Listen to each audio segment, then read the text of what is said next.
Birinci mesele boyunca, orongон kızlar boyunca çındığında urmatlı bir tuğanдар, bu boyunca Hazreti Mufti jakşı kep aytты. Көбүнчө bilim berүүнүн сапаты начар болуp, ömründe bir olimpiadaga же чыгарып алган, же bir medal alıp bere alбаган мектептердин директорлори деле ошол жолукчан кыздарды кубалап чыгып атат да, бул ошол мен ойлойм биздин өлкөдөгү билим берүүдөгү мындай министрликтин иши эмес, бул деген ошол жанагы чалагай мектептин директорлорунун иши болуп турат. Анткени мына Оштогу өзбек улуттар жашаган жерде мектептерде кадимки эле мектеп формасын кийип жолук салынып барып кетип проблема жок дагы.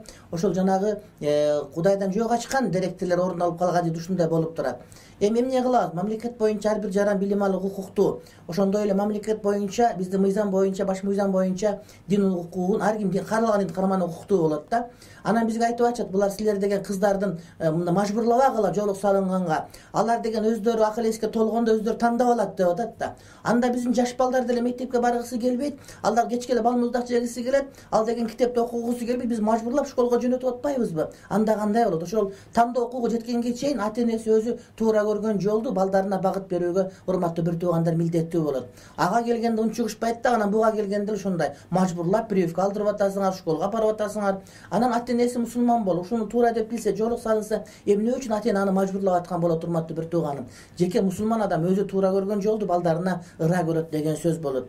Экинчи маселе, ошол биздин мектептерде тыюу салынбайт жолукка, иншалла. Бирок ошол жолук салынган мугалим кыздар дагы ошол мектеп формасын кийип, анын үстүнөн ак татындакай жакан жолук салынып, этегинен эгерде көйнөк кыска болсо, шым кийип алган болсо, бардыгы ордуна келет.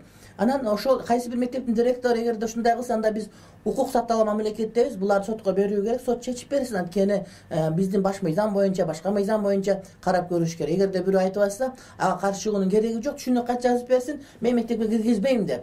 Эгерде түшүнүк кат жазып берсе, сотко тартырып апарып, сотко бергиле, ушундай билим берүү укугун чектеп атат, баш мыйзамды бузуп атат, дин тутуу эркиндиги бул деген жанагыдай шек келтирип атат деп сотко берсеңер, иншалла сот, мен ойлойм, бизде гумандуу соттор иштейт, алар сиздерге мыйзамдын негизинде, укук талаасында укугуңуздарды коргоп берет. Чын эле жамандай берген кереги жок, сотко бериш керек, ошондон кийин сот териштирип бериш керек болот. Биз Кыргызстандын жараныбыз. Кыргызстан кээ бир депутаттарга, кээ бир мисалы үчүн жөн эле адамдарга менчик болуп калган эмес дагы, анан биз жетим бала өгөй дагы эмеспиз. Биз Кыргызстандын паспортун көтөрүп жүргөн, Кыргызстанга налог төлөгөн, ошол кыргызмын деп сыймыктанган, Кыргызстандыкмын деп биз мактанган адамдардын бирибиз, урматтуу бир туугандар. 85% мусулман өлкөдө адамдар, кээ бирлер ушул динге каршы сүйлөгөн таптакыр туура эмес, Кудайга жакпай турган иш. Анан бир маселе, жаназа менен коркутпа, жаназа окубайм деп айтасың дей берет. Бул жаназа окуйбузбу, окубайбызбы, намаз окуйбуз, окубайбызбы, жолук салынабы, салынбайбыз, бул биздин ишибиз, диний ишибиз. Мамлекет динсиздиктен ажыратылгандагы, анан диний ишке келип бирөө кийинишип, сен жаназа оку же окуба деп айткан эч ким укугу жок. Буга муфтий айтат, урматтуу бир тууганым. Биз мамлекетке барып мындай мыйзам кыл деп киришпеген сыяктуу эле. Кээ бирлер чубак ажы баарына киришти деп жалгандан жазып жүрүп, нерсенин бардыгын жок. Биз болгону гана өзүбүздүн укуктарыбызды мыйзам чегинде талап кылганды гана билебиз. Рахмат сизге.